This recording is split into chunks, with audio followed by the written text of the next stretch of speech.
Resumen de la Biblia del libro Job, parte número 9. El discurso de Dios, capítulos 38 al 41. Introducción.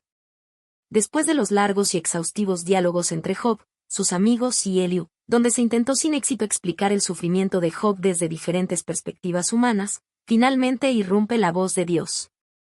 Desde un torbellino, símbolo de su majestad y poder inalcanzable, el Señor se dirige directamente a Job. Sin ofrecer una respuesta sencilla ni justificar su accionar, Dios responde a través de una serie de preguntas que subrayan la vastedad de su creación y la limitación del entendimiento humano. Estas preguntas no buscan humillar a Job, sino confrontarlo con la realidad de que el orden y propósito divinos trascienden la capacidad de comprensión de la criatura humana.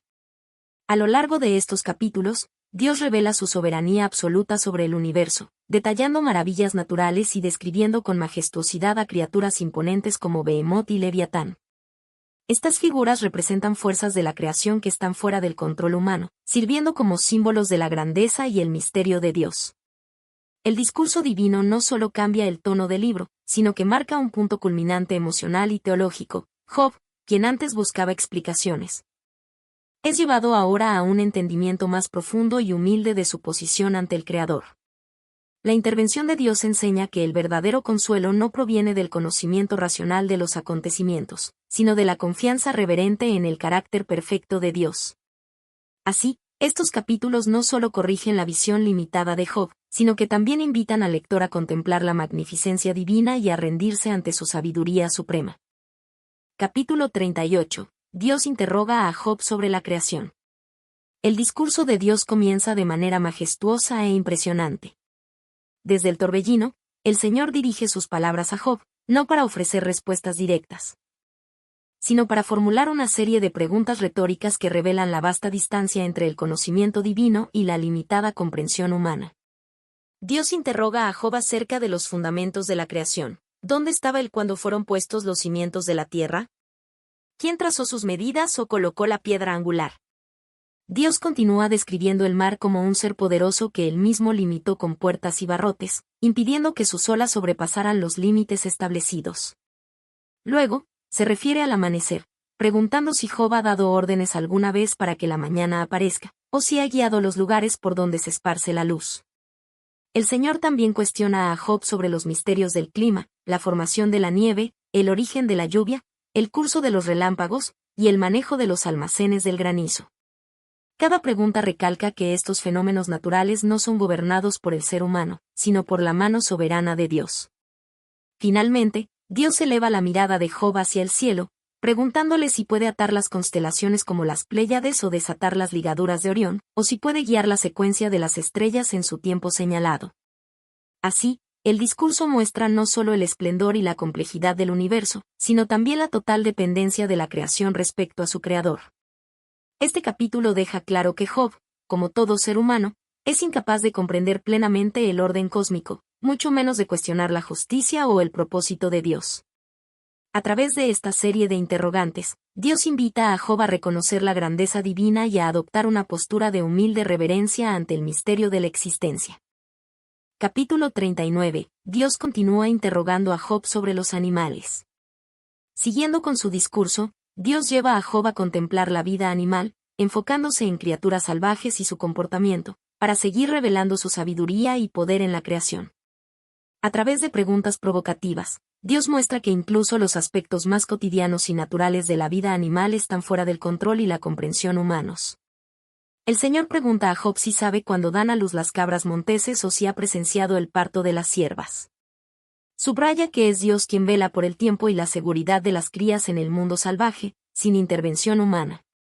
Luego menciona al asno montés, símbolo de libertad, que vaga por terrenos áridos y que no se somete a la servidumbre del hombre.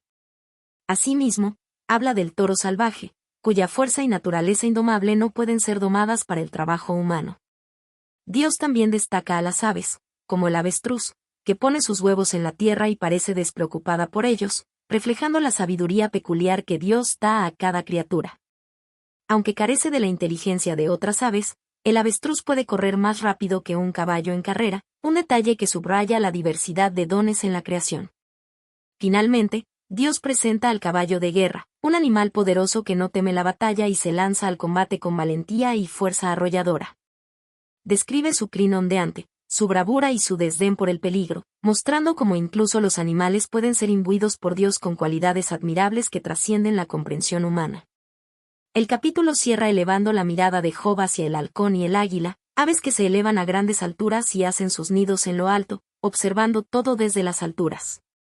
¿Es Job quien les dio esta habilidad?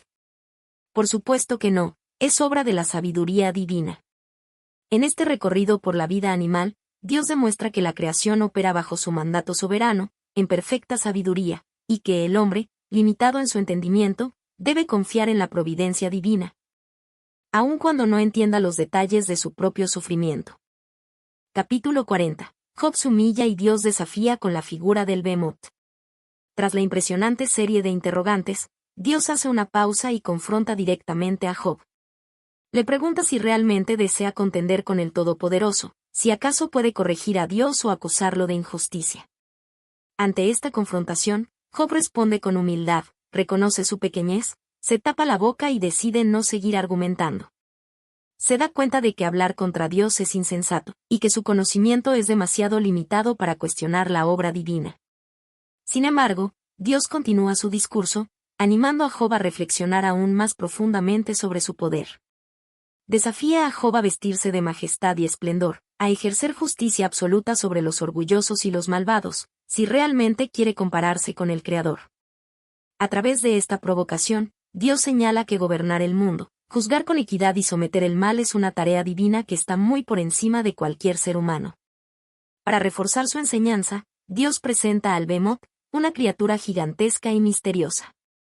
Describe al Behemoth como una manifestación del poder creativo de Dios. Es fuerte, de huesos como tubos de bronce y de músculos poderosos. Se alimenta de hierba como el ganado, pero su tamaño y fuerza imponentes lo hacen único.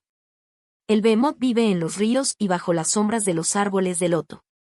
Aunque es pacífico en su hábitat natural, su fuerza es tal que ni siquiera los torrentes más violentos lo perturban.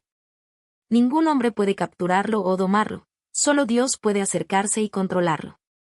Mediante la descripción del Behemoth, Dios subraya la incapacidad humana para dominar incluso a una de sus criaturas, y por extensión, su incapacidad para comprender o controlar los caminos del Creador.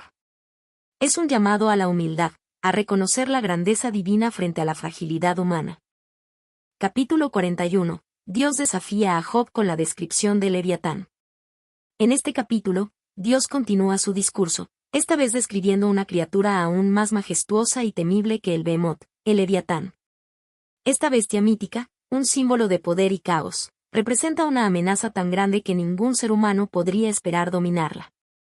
Dios pinta un retrato vívido y aterrador de Leviatán, describiéndolo como un ser que no puede ser atrapado por las redes ni destruido por los humanos. Tiene escamas duras como un escudo, una boca llena de dientes afilados y ojos que brillan como los de un amanecer. Su respiración es tan intensa que produce un vapor de fuego, y su aliento es tan potente que puede hacer que el mar hierva. La descripción del Leviatán resalta su fuerza indomable y su resistencia a la violencia humana. Si alguien intentara atacarlo o dominarlo, fracasaría estrepitosamente. Ni las armas de hierro ni las lanzas podrían hacerle daño. El Leviatán es inmune a la fuerza y a los esfuerzos humanos, lo que ilustra nuevamente la impotencia de los seres humanos frente a la magnitud de la creación divina.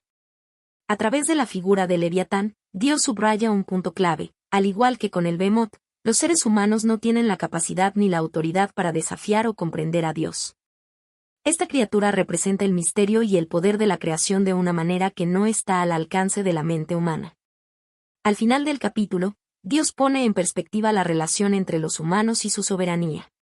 Nadie puede contender con él, y menos aún con las criaturas de su dominio. El Leviatán, como el Behemoth, es una manifestación de la naturaleza incontrolable de la creación que solo Dios puede gobernar. En conclusión, Dios cierra su discurso mostrando la completa dependencia de los seres humanos frente al Creador. La soberanía divina, la incomprensión humana, y la majestuosidad de la creación se entrelazan, y Job, al escuchar estas palabras, se ve forzado a reconocer la grandeza de Dios y la imposibilidad de comprender completamente su voluntad. Con este capítulo, Dios finaliza sus intervenciones directas en el diálogo con Job, dejando al oyente con una sensación de asombro y humildad frente a la infinita grandeza de Dios y su creación. Conclusión. En los capítulos 38 al 41 del libro de Job, el Señor no ofrece una explicación directa sobre el sufrimiento de Job, ni proporciona respuestas claras a las preguntas que durante tanto tiempo habían atormentado al patriarca. En lugar de eso, Dios lo confronta con la magnitud y complejidad de su creación, invitándolo a reflexionar sobre la belleza y el orden que Él ha establecido en el universo. A través de un discurso lleno de preguntas retóricas y descripciones impresionantes de la naturaleza y criaturas formidables, como el Behemoth y el Leviatán, Dios resalta la limitación del entendimiento humano frente a la vastedad de su sabiduría y poder. El propósito de Dios no es ofrecer explicaciones fáciles, sino llevar a Job a un lugar de humildad y reconocimiento. Job, quien había sido firme en su demanda de respuestas, se encuentra ante una revelación trascendental. La sabiduría de Dios no se puede comprender con los límites de la razón humana. Al enfrentar su propio desconocimiento, Job es conducido a un estado de reconocimiento profundo sobre su incapacidad para desafiar la soberanía divina. Este proceso no solo modifica la percepción de Job sobre sí mismo y su sufrimiento, sino que también reorienta su relación con Dios. El verdadero camino hacia la paz y la restauración no radica en comprender cada aspecto del sufrimiento humano, sino en confiar plenamente en Dios, incluso cuando las respuestas no son inmediatas o satisfactorias. La enseñanza esencial de esta sección es que, en última instancia, la paz se encuentra en aceptar la soberanía de Dios y vivir con una confianza profunda en su propósito, sabiendo que, aunque no entendemos todo, Él es el Creador que gobierna el universo con sabiduría infinita. Este cierre prepara el camino para la restauración final de Job, cuyo sufrimiento encuentra consuelo en la humildad y la confianza en la soberanía divina, recordándonos a todos que la fe no depende de tener todas las respuestas, sino de confiar en quien tiene el control de todo.